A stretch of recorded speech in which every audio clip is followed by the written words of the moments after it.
Ready start. उपाध्यक्ष जी, आज हम सदन में देश की कानून और व्यवस्था की स्थिति पर विचार कर रहे हैं और यह चर्चा 2 दिनों से यहाँ चल रही है। हम सब लोग जो यहाँ बोले हैं, तमाम आदमी एक ही निष्कर्ष पर पहुँचे हैं कि देश में कानून और व्यवस्था नाम की आज कोई चीज़ नहीं है। हमें गंभीरता से सोचना पड़ेगा कि आखिर यह स्थिति कैसे आई। क्या कारण है कि आज देश में कानून और व्यवस्था नाम की कोई चीज़ नहीं है, जबकि तमाम कानून हमारे पास किताबों में उपलब्ध हैं। एक बात यहाँ और हमारी समझ में आती है कि देश में कानून तो बनाए गए, परंतु उन कानूनों को लागू नहीं किया गया। अगर कानूनों को सही ढंग से लागू किया गया होता तो आज देश उस स्थिति में न पहुँचता जिसमें हमारा देश पहुँच गया है। संविधान की धाराएं 340, 332, 15 और 16 आज की बनाई हुई नहीं हैं।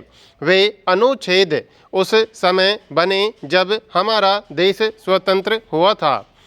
उन दिनों हमने इन धाराओं को हरिजन भाइयों के हित में लागू किया था, लेकिन आज जब फिर देश के 50% नौजवानों के लिए, गरीबों के लिए उसे लागू करने का मौका आया तो लोगों के मन में दो रंगी बातें पैदा हो गईं। लोगों ने कहा कि इसमें आर्थिक शब्द को लाना चाहिए। उन लोगों ने सोचा कि अगर इसमें आर्थिक शब्द नहीं लगाया जाएगा तो देश में 50% पिछड़े वर्ग के लोग रहते हैं। यदि उन्हें आरक्षण दिया जाएगा तो वे सत्ता में चले जाएंगे और फिर हमारे से सत्ता निकल जाएगी। मैं कहना चाहता हूं कि अभी तक तो करीब 25% लोग ही शासन में रहे होंगे, जबकि देश की तमाम पूंजी उन्हीं के पास थी। फिर क्या कारण है कि यह देश भिखारी बन गया?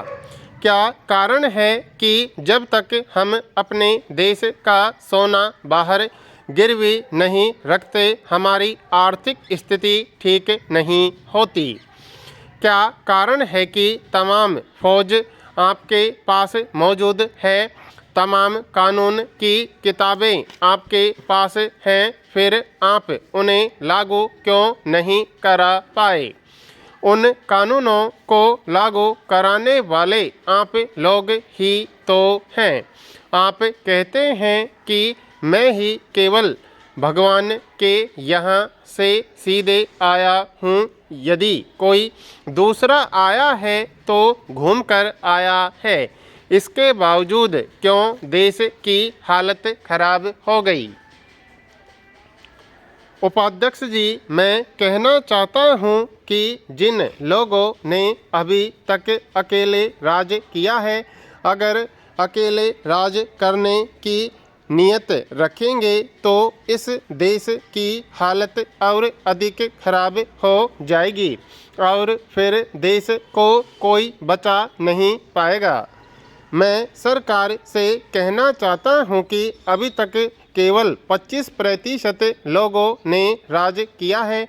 अगर देश को ठीक करना चाहते हो, अलगाववाद और आतंकवाद से मुक्त कराना चाहते हो कि देश में कोई दंगा न हो, तो आरक्षण के सिद्धांत को लागू कीजिए, अन्यथा कोई भला नहीं हो सकता। यदि आप चाहते हैं कि हम अकेले ही राज करते रहे तब भी काम चलने वाला नहीं है। इसमें कश्मीर को भी, पंजाब को भी, असम को भी, बिहार और उत्तर प्रदेश को, सभी को हिस्सा चाहिए। अगर आप चाहें कि एक ही समुदाय के लोग बैठकर राज चलाते रहे, वह ज़माना अब बीत गया है।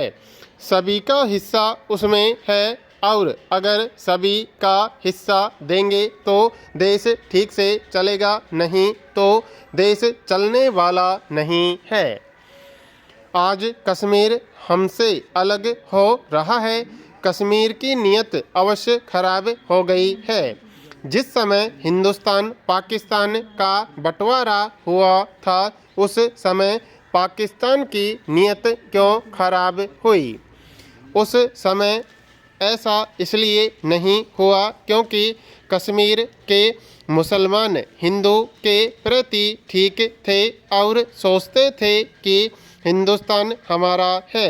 लेकिन जब हमारे देश में सांप्रदायिक शक्तियों ने आंख उठाई तो कश्मीर के मुसलमानों में भी कुछ खराबी हो गई। यही कारण है कि कश्मीर के मुसलमान हिंदुस्तान में रहते हुए भी आज अपने को असुरक्षित महसूस कर रहे हैं।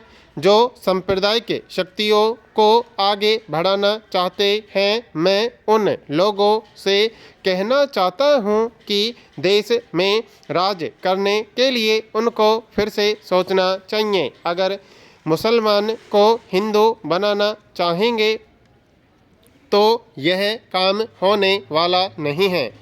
यह देश केवल हिंदू का नहीं है, यह सबका है। यदि कोई यह कहता है कि यह देश केवल हिंदुओं का है तो वह देश को तोड़ना चाहता है। यदि आपको देश के प्रति प्रेम है तो मुसलमान को, सिख को हिंदू बनाना छोड़ दीजिए। यदि नहीं छोड़ेंगे तो यह देश कई खंडों में बंट सकता है। देश को धर्म के नाम पर तोड़ने की कोशिश मत कीजिए। मैं कहना चाहता हूँ कि यदि देश को ठीक रखना चाहते हैं तो भूमि सुधार कानून लागू कीजिए।